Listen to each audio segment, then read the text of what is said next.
Now, our very own Representative Turbo Lightning, House File 1112, Representative Hemmingson-Jaeger. And if you ever want me to stop calling you that, you are welcome to tell me to. It's all good. I've been called worse. Okay. I think it's hilarious. All right. Go ahead and introduce your bill. Thank you. Thank you, chairs. Thank you for the time. So I would just first like to echo kind of everything that's already been said. All the stats, all my stats were consistent with the testifiers before us, so these are good stats, although scary stats, because we have a lot of hunger, we have a lot of need, and the need is growing.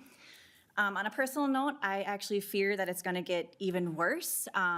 People in my district are worried about layoffs that they see at the federal level. We're worried about economic downturn. So it's really important that we have this conversation, and I thank you for the time today. I would like to kind of go up one level from food shelves and start talking about food banks, another integral part of the hunger relief ecosystem. These food banks are kind of the backbone of the ecosystem, using their large purchasing power to source and distribute most of the food available at food shelves, as well as food distribution programs throughout the state, kind of like a wholesaler. Food shelves, food pantries, and food distribution programs serve Minnesotans experiencing food insecurity by providing food to the community through a variety of direct service models. There's 489 food shelves, mobile and tribal programs that all participate in what's called the Emergency Food Assistant Program, TFAP, throughout Minnesota. So that's kind of an introduction. So this particular bill, House File 1112, would establish a regional food bank grant program with DCYF, appropriating $10 million beginning in fiscal year 26 to kind of start that investment, that holistic approach, and the serious approach that we need going forward. It would be divided up between the 6 food banks in Minnesota. So I'm not sure, there might be a map in your materials, but they include Channel 1 down in Rochester, Great Plains in Fargo-Moorhead, North Country in East Grand Forks, Second Harvest Heartland in Brooklyn Park, Second Harvest Northland in Duluth, and then the food group in New Hope. So again, throughout the state, geographic, urban, suburban, greater Minnesota. I would also like to point out too that what I like about this bill is that it specifies the allowable use of funds. So if you look at 1.19 to 1.21. And then later on, being good stewards of taxpayer money, it also specifies reporting. So there must be documented purchases and expenditures. And then later on, should the commissioner find something that is not in alignment, they can actually deem the expense ineligible, and then that expense must be repaid. So I just kind of wanted to go through the bill a little bit. And I also appreciate too that the our tribal neighbors are called out, and specifically in the language, because of the federal tax code actually makes it difficult for them to participate unless they formed a 501c3. So the fact that we've actually included them in this language is much more inclusive, and again, taking that whole statewide community approach. So I'll stop talking because you probably want to hear the testifiers by now, so thank you. Would you like to move your bill? I would. Representative Hemmingson-Jaeger moves to lay over House File 1112. We'll move to public testimony. Allison O'Toole.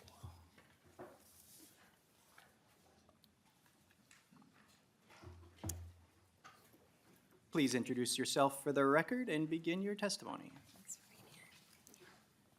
Thank you, Chair West and committee members. I'm Allison O'Toole, the proud CEO of Second Harvest Heartland. Thanks for having me today. We are the largest hunger relief organization in the Midwest and the 3rd largest food bank in the country. Our service area includes 41 counties in Minnesota, 18 in western Wisconsin. Last year, we delivered nearly 170 million pounds of food to our neighbors in need and to a network of more than 1,000 food shelves and distribution partners. That's an increase of over 15% from the prior year. I'm here today because Minnesota is in a hunger crisis and we need your help.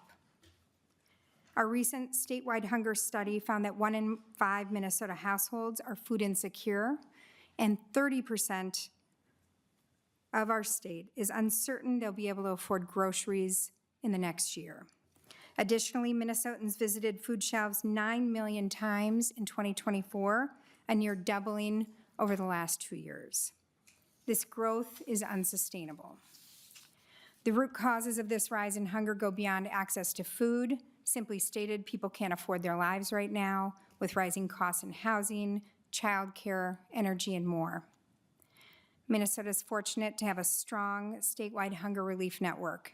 And at Second Harvest Heartland, we're able to stretch a dollar further than anyone thanks to our own purchasing power, which benefits our food bank partners across the state, and we act with urgency to meet the need. Right now, the state provides no direct funding to food banks, despite the critical role we play. This bill, House File 1112, would address that by providing $10 million in funding to be split among the 6 food banks serving Minnesota and participating tribal nations.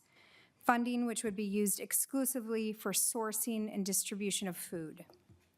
Importantly, this funding would have an outsized benefit for food banks in greater Minnesota, where the need is equally high and resources harder to come by. To be clear, the need is much greater than this ask, but understanding the challenges you face in balancing the budget now and into the future, we believe this is both meaningful and reasonable. And I encourage the committee's strong support of this bill as well as the others being heard here today. Now is the time to come together and strengthen, not cut these programs and policies that will help us end hunger in our state. Thank you. Thank you, Ms. O'Toole. Next on the list is Jessica Francis. The next person seems to be remote. They didn't know they could see her. Thank you for coming down. Please introduce yourself for the record and begin your testimony. Committee Chair West and House Committee members, my name is Jessica Francis, and I'm the Executive Director of Open Covered Food Shelf. We have locations in Oakdale and Maplewood, and we serve people from across the East Metro and beyond. We distributed more than 6 million pounds of food to our community last year.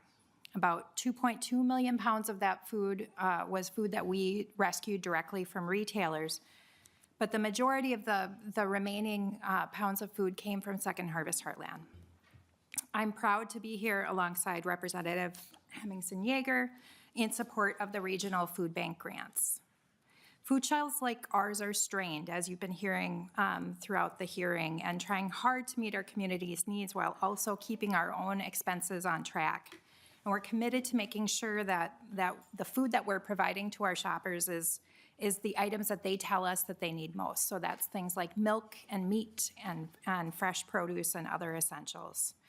Those are the items that are most expensive at the grocery store, and when there's an unexpected car repair or a big medical bill comes up, those are the first things to go. So the Regional Food Bank Grant helps food banks keep those essential items in stock.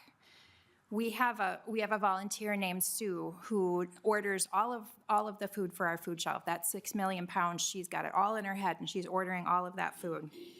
And so when she is doing that ordering and she sees things like ground beef and eggs, which are items that were purchased through last year's appropriation for the food bank grant, when she sees those hit the inventory list, I think I can hear her cheering from across the building.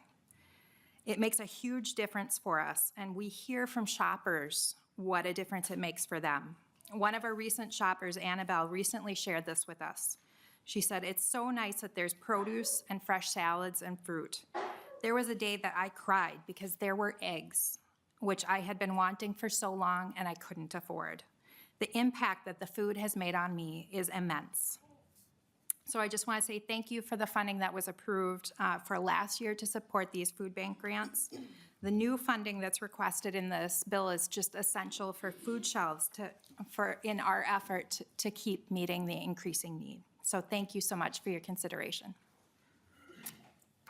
Thank you for your testimony. Now, next is Virginia Witherspoon. Who is remote. Hello. Hopefully you can hear me. Thank you, Chair West. I'm Virginia Witherspoon, Executive Director of Channel One Food Bank in Rochester. Channel One serves 13 counties. Every place we serve is rural other than the city of Rochester. And we're facing a hunger crisis in southeast Minnesota. In our region, Channel One distributed 18.9 million pounds of food for calendar year 2024. This is an increase of 35% year over year. And thank goodness, because the increase in need is staggering. Looking back to January 2022, we had about 15,000 shopping visits per month in the region. Fast forward 3 years to present, and it's about 35,000. Channel One runs a food bank and the largest food shelf outside the metro area. 25% of our shoppers in Rochester are driving in from outside Olmsted County for food. Many of those are driving 45 minutes to an hour. Why are they doing that? Because the need is so great across the area that they can't get enough food in their communities. We serve about 10,000 household visits per month. So that's 2,500 times that people drive into Olmsted County for groceries. The February shopping experience at the Channel One food shelf wasn't great. For the first time in 2 years, we served less than 500,000 pounds of food in a month. And this is not because the need is going down. This is because there is not enough food in the food bank. Between this February and last February, the weight of inventory on hand fell 59%, or 714,000 pounds. And why is that? Food donations are down, the cost of food is rising, and the need is soaring. We're already making hard choices. We're not buying eggs and we're rationing milk for the region. If it were not for the one-time funding from the legislature last year, we would not have enough food right now in our food bank. And without funding from the state this year, by fall, people will be standing in line for food in rural Minnesota, and we will be turning them away. Thank you so much for considering this funding. It's essential to make sure that rural Minnesotans don't go hungry. Thank you for your testimony. And last on the list, we have President Robert Larson, who is also remote. Hello, Chair West, members of the committee. Dakota name is Tatanka Ichaptata. I'm the Itancha Chanshiapi. Robert Larson is my English name. Most folks call me Deuce. I am testifying in capacity as the president of the Lower Sioux Indian community in the state of Minnesota. The Lower Sioux Indian community in the state of Minnesota, a sovereign and federally recognized Indian tribe, supports House File 1112. This bill includes funding support to assist regional food banks and federally recognized Indian tribes to purchase, transport, and coordinate distribution of food to those in need. One of the community's priorities in our strategic plan was to address food needs. So in 2020, the community, along with Jackpot Junction Casino Hotel, coordinated with a nonprofit organization for food packaging distributions available to anyone that needed it. In 2021, the community opened a food pantry building to address these hungers. In 2024, the community's food pantry averaged 1,080 household visits per month, and this includes an average of 1,993 individuals per month. Our food pantry helps serve the hunger needs of individuals and households, regardless if they're from our community or not. Having additional funding would support the community's efforts to provide food assistance to those who need it. I urge the committee to support House File 1112 that helps address hunger. Appreciate your time on this important issue. Pidamia, thank you. Thank you for your testimony. That ends the list. Are there any members of the public who would like to testify on this bill? Seeing none, I'll close public testimony and move on to member questions. Representative Olson. Thank you, Mr. Chair. Same kind of conversation when we're talking about food shelves, when we're talking about food banks, when we're talking about nonprofits in general. It's really important to kind of investigate who we're sending state dollars to and how those state dollars are being used. An example, I was in the Transportation Committee a couple weeks ago. We had a nonprofit that came and asked for state dollars, And I looked at their 990, and their 990 said that they got $1.8 million from the state of Minnesota, and they got 300 and some $1,000 in private donations. So if you look at it, about 85% of their funding was coming from the state of Minnesota, and only 15% from the community that they claimed was so supportive of them. And then you look at the wages that they're paying out, and they were paying out $400,000 worth of wages. So they were taking state dollars and they were paying their wages. They weren't doing the nonprofit mission. And so I think it's really important as we go forward and whenever we are talking about nonprofits to look at how they're utilizing their funds, not only how much state dollars we're giving, but how much state dollars are using for alternate sources. So I appreciate the fact that this bill specifically outlines how this money can be utilized. Kind of wanted to give a shout out to the Channel One Food Bank, which is services my neck of the woods, because they actually come in at the lowest amount of wages paid for profit made, for revenue brought in, excuse me. So Channel One brought in something like $18.7 million worth of food and donations. Their wages to revenue is 0.0062, which is about a half a percentage point. So that's super awesome. Another shout out, I think, goes to Open Cupboard, $13 million, and wages were 0.0094, so less than 1% of that nonprofit goes towards wages. So those are the two that I want to commend for a great job ensuring that that you're utilizing the money that you're being given as your nonprofit and really truly pursuing the mission that you're given. That's not to say others don't deserve one either, but those are the math numbers that I brought in, and they're significantly under the 1.8 that we're telling the administration that they can take for the food banks. So there you go. We got nonprofits doing better than food banks. Right? Food shelves. Yeah, I know. Well, the department's taking the 1.8 out of yours. Yeah. Right, so it's less than that. So that's what I'm trying to say, That part I Nathan. did. That's what I'm trying to say. So thank you so much, I appreciate it. Representative Sensimura. Chair, could I comment really quick? Representative Yeah, thank Henzinger. you. Just want to say thank you, Representative Olson. Open Cupboard is the closest food shelf to my district too, so. That's okay. You do that a lot to me. No, I'm kidding. Just want to say I appreciate the shout out to Open Cupboard as they're the shelf that is closest to my district and serves my district, so thank you.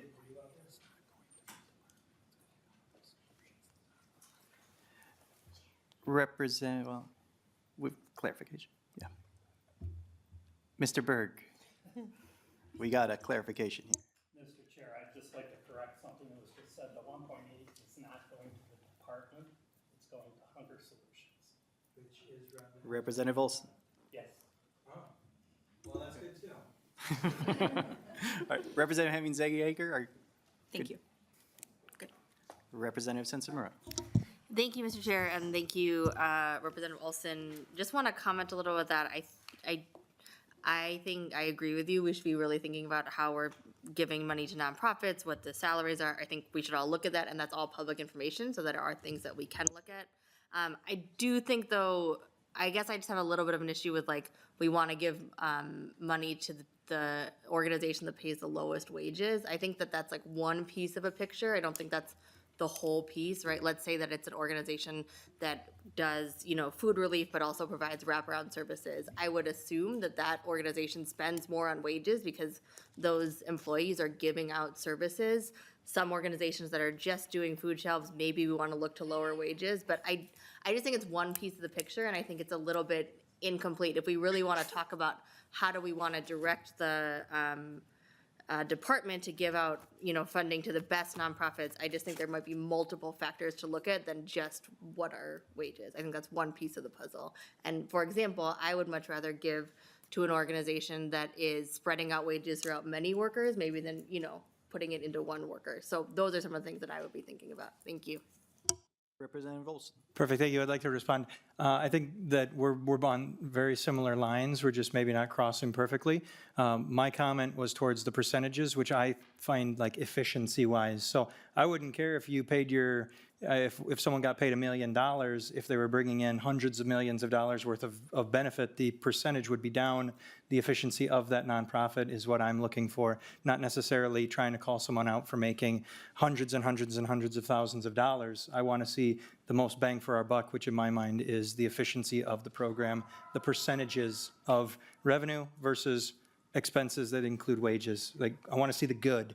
The good is what I want to see. So I hope that clarifies, because I think we're on very similar trajectories.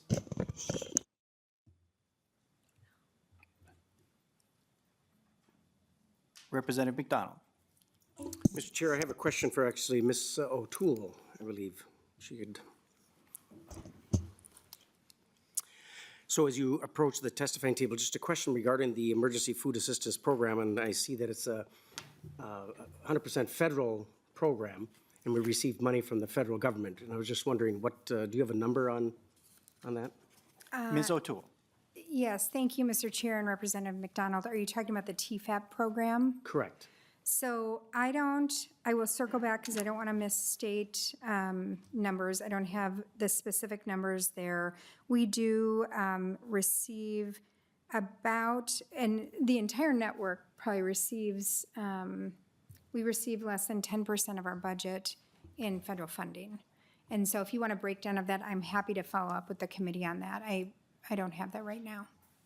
And TFAP, just maybe I can explain too, TFAP is food that comes in from the federal government, so commodities, canned goods, some proteins, et cetera, that the Hunger Relief Network relies on.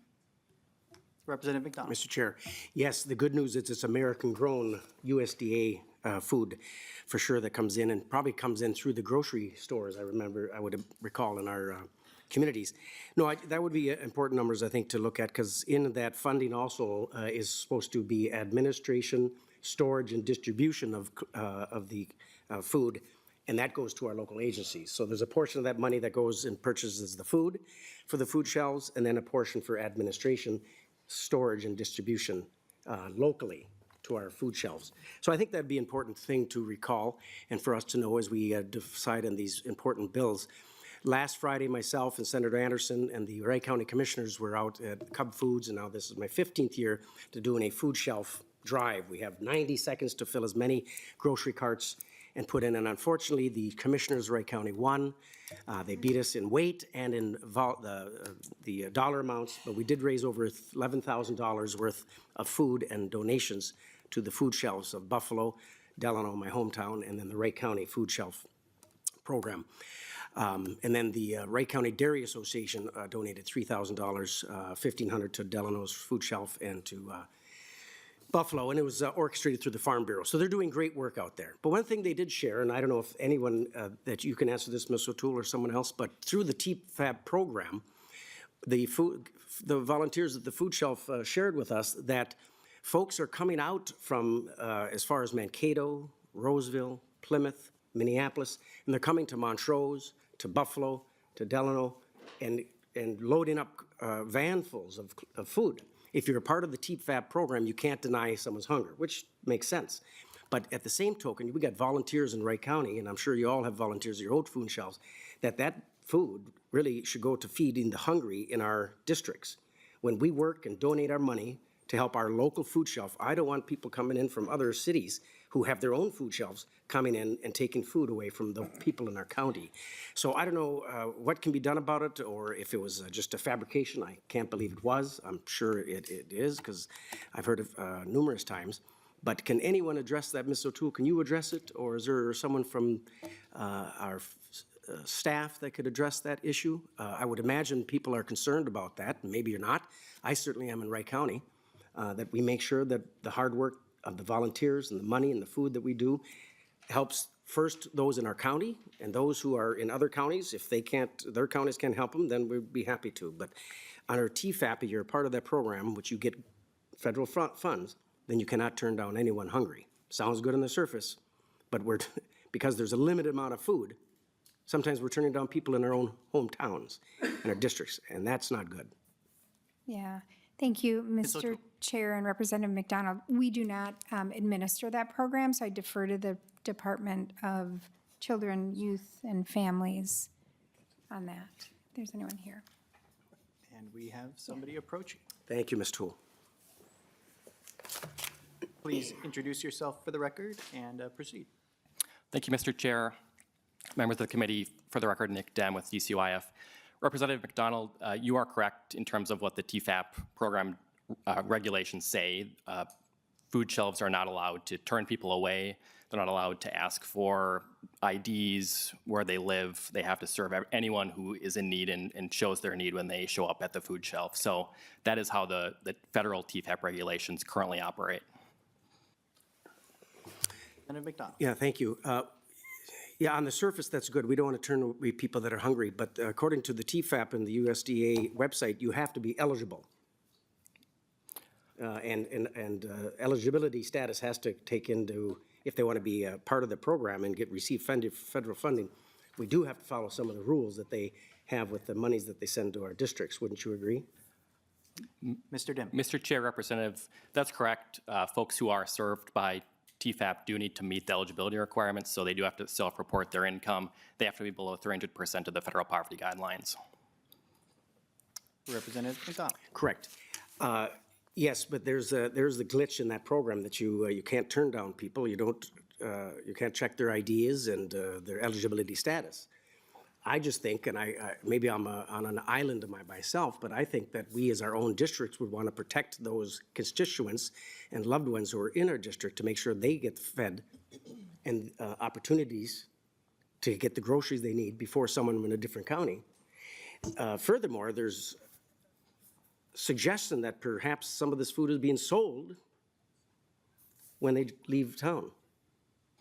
And that we just, as a committee, we can't allow that to happen if we really want to feed our constituents, our friends, our neighbors, our loved ones. Anything to respond on that? Mr. Dim.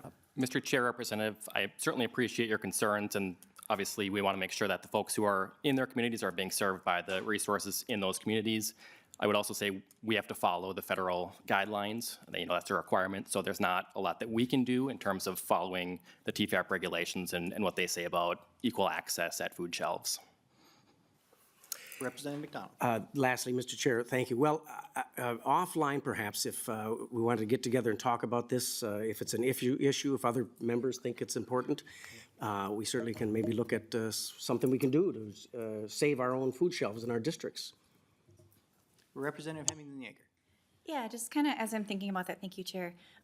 Valid concerns, we all want to make sure that our own communities are taken care of, but as I sit back and think about it too, like, for someone to drive that distance, like, I think it just highlights the need that people are going to these great lengths to get food, and that really just shows what dire need we have and what kind of crisis we have in Minnesota, so, that's my comment. Anything? All right.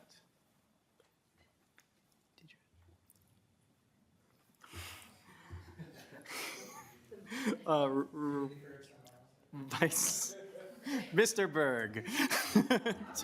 Mr. Chairman, I'm not trying to correct anyone, but there was a question about the federal dollars for TFAP, and I have a partial answer, which is there is a grant of $3.69 million annually for the storage and distribution cost portion of TFAP only. That does not include the value of the commodities or purchase of commodities. It's just the administrative portion is $3.7 million a year.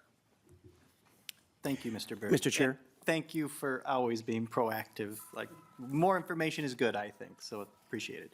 Representative McDonald. Mr. Chair, just lastly to Mr. Berg, since he brought that up, in that 3-point-some million, what did you say, 3.9 or 3.7? And that's distributed out to the counties and the districts, is that correct? Some of it? Mr. Chair, Representative McDonald, I would have to check with the department to see exactly how it goes out. I don't know that off the top of my head. Mr. Dem, you have more here. Mr. Chair, since I'm here, the most recent numbers that we have for the federal TFAP resources that we're getting as a state are $5.6 million a year. 1.5 million of that is for storage and distribution, and 4.1 million is to make TFAP food purchases. Vice Chair Hansen. Thank you, Chair, and thank you for this. You might want to stay here. This may be a question for you. I don't know yet. It also may be a question for research. But I don't know that we've really talked a lot about this in this committee. I think we did last session, but I wanted to just put this back on the record today to just have a conversation about the difference between states that have a food bank model only or a food shelf model only, and that we are a hybrid state that does both. And if there was any information that research may have, or if the department has about why we do it that way and what was the precipice for this. I think what I've understood of this is that there's obviously the transportation infrastructure that really matters a whole lot of getting that food across the state, and also the negotiations with any kind of bulk food purchases and things like that. So those are kind of the two pieces I understood that why we did a hybrid model here, in order to not put those sorts of responsibilities or I guess tasks onto shelves, which are tend to have fewer employees and smaller budgets and all of that sort of thing. But I just wanted to see if I had that right, and maybe if somebody could say it more eloquently than I, to put it on the record. Thank you. Mr. Dem. Mr. Chair, Representative, thanks for those comments. I think I would say that, you know, food banks and food shelves kind of serve two critical elements of the emergency food distribution system. They're kind of two pieces of the puzzle. Food banks can purchase large quantities of food and store those large quantities of food, whereas the food shelves are really small, community-based, connected to their local communities. And so they don't have the ability to make those kind of bulk purchases that food banks can make. And so they're kind of leveraging each other to serve the state, if you will. So it's kind of two critical elements of the food system. Vice Chair Hansen. Thank you, Chair, and thank you for that answer. I appreciate that we have kind of some barriers that are in place there. So in light of those barriers that our food shelves face, how do food banks make sure that the food they're getting to food shelves, since food shelves, you know, I don't want to say can't, but it's a barrier to get it themselves. Are they offering a discount on this food? Like, how does that model financially benefit that, as opposed to food shelves building an infrastructure of their own transportation infrastructure and storage infrastructure? Thanks. Mr. Dem. Mr. Chair, Representative, I think that's a great question. It's a little bit out of my depth in terms of how the food banks operate. If any of the representatives from the food banks want to speak to that, they can certainly come up here and maybe provide a little bit more information, and I would welcome them to do so. Any interest? Oh, all right, we got a taker. Please introduce yourself for the record, and please share with us the valuable information you have. Yes, thank you, Mr. Chair. Members, my name is Zach Rodvold. I'm the Director of Public Affairs at Second Harvest Heartland. And Representative Hansen, to answer your question, for this bill that's before the committee right now, the entirety of the funding would be used to source and distribute food to food shelves at no cost to them. And food banks do their best to do that whenever possible. A lot of the food that we receive is donated food, large-scale donations, corporate donations of food. We do have to purchase food, and especially in light of rising need now. And just like the cost of groceries is impacting family budgets, the cost of food, even at the wholesale level, is impacting food bank budgets. And so this money would put more food into the system at no cost to food shelves than would be without this money. Somebody else came. You're good? Okay. Vice Chair Hansen. Thank you, and thank you for that answer. I really appreciate that. I really wanted to just have a full-fledged conversation. I understand what the bill before us today is. I, again, wanted to make sure the whole committee, we're a great bipartisan committee learning a lot together, and so I wanted to get that on the record for us, too. I just also want to be sure that just because our smaller food shelves, who are the core and the glue of our communities, do not have the resources to do something, we do want to make sure that they're getting that directly to them. I love this no-cost model. Hats off to that. That's great. Can we see more of it? I would love to see more of that, not just from you guys. I think just nationally, we need to make sure we're getting that food there as best as we can. And that's all my comments. Thank you. I would say we are having a full fleshed out conversation on this particular bill. Representative Nadeau. Thank you, Mr. Chair. Representative McDonald brought something up that I've heard in my community as well. And maybe it's a question for the department again, but you know, a lot of the food, I mean, food shelves are the ones that people see. They're the ones that people go to. And so much of the donations, so much of the money comes from those local organizations. I happen to be a Lion, and we donate about $35,000 a year to our food shelf. And we love that. You know, it comes from our community. 100% of every dollar we raise $150,000 a year in some events, goes into our community. And if my Corcoran Lions members knew that we were feeding, you know, there were people coming from St. Paul or Minneapolis, you know, wherever, and leaving our community with less access, they would be hesitant to participate. Is there no way that, so for example, my question, Representative, do you know if the Corcoran, if my Lions group wants to donate food to the food shelf, can they restrict that to people in their community? Representative Hemmingson Yeager. So I will admit that that is outside my scope of knowledge, but I don't, the whole purpose of this bill is to get money for a regional food bank system to help with that food relief ecosystem. I'm not aware of that happening in communities, but I really want to be careful that during this conversation that we don't start putting communities against each other and that we just focus on like addressing the hunger crisis that we have. Representative Nadeau. And thank you, and I appreciate that, and that's not my intent. My intent is to, I mean, we look at, and I had this conversation with, you know, with one of the supporters about the way we measure food insecurity. I mean, in Minnesota, we measure food insecurity based on whether or not if you are a SNAP recipient, if you are using a food shelf, you're considered food insecure. I'm not sure if that's how we should be measuring it. That's like saying that people are on our public health programs are health insecure. They're not. Somebody else is paying for it. They're not insecure. And so are we really actually, you know, accurately measuring the impact, number one, but number two, you know, the vast majority, I think, of the donations that are going to our food shelves are local organizations, and they want to make sure they're taking care of their neighbors. It's not, I'm not trying to pit, you know, people from St. Louis Park against people from Rogers.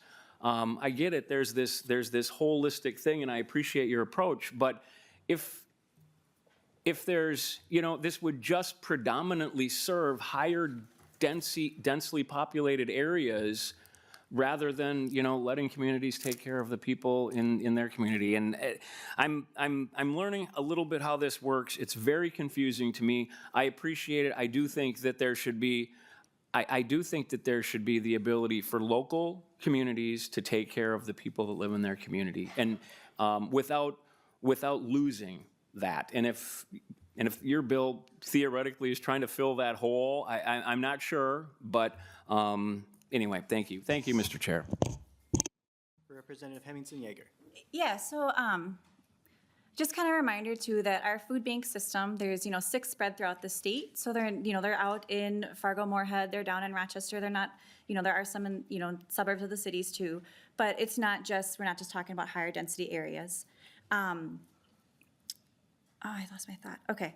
But I kind of just want to, again, we're addressing hunger, and I would think any operations that food shelves choose to do, as long as they're meeting their state and federal requirements. You know, when I toured Today's Harvest by Open Cupboard, like, they were very proud of that they don't question people, that they just let people come in, get their fresh food, and then they kind of check out. They have like their own little self-checkout, and then that's it. So I think that's kind of up to each food shelf and food bank, how they choose to do their operations, as long as they're compliant. Representative Perez Vega.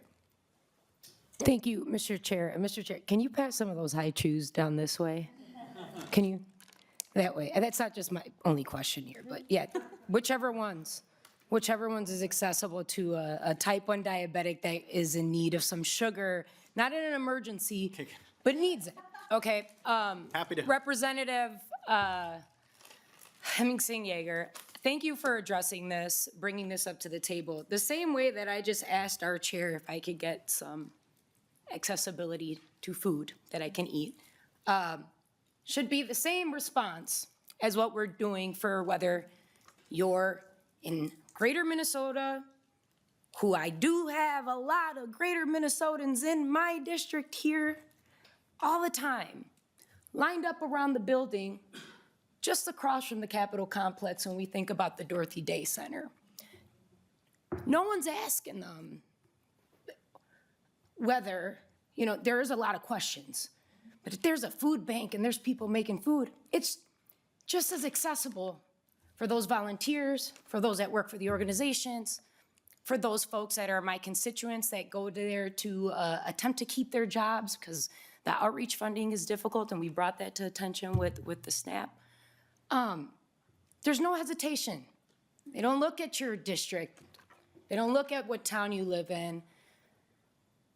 There's churches that are nonprofit organizations that are 501c3, okay, that have 990s that are reported to us, that are food banks, whether they are right outside of the reservations that I go to in my other work as being an artist, touring or teaching children in those schools who are in deep need, that are writing to us, every member in here, to talk about them needing a meal outside of their breakfast and lunch programming that they're receiving in the schools.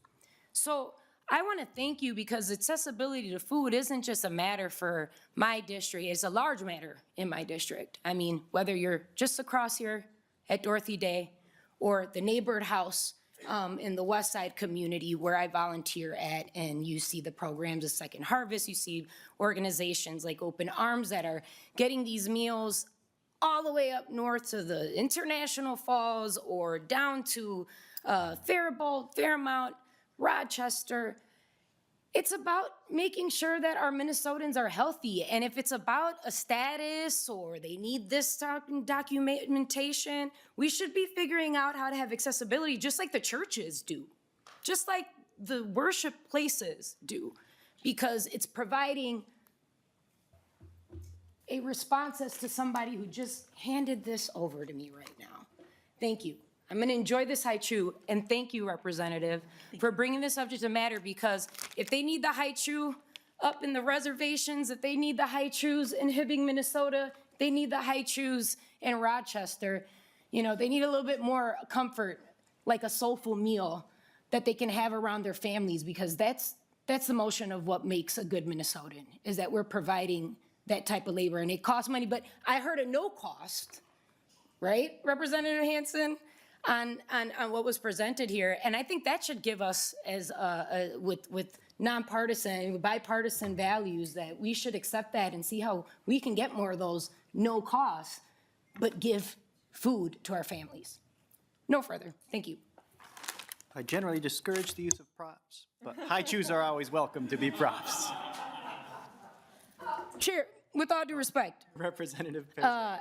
in the federal law that we still have with the American Disability, okay, I'd like to credit that this wouldn't be an issue.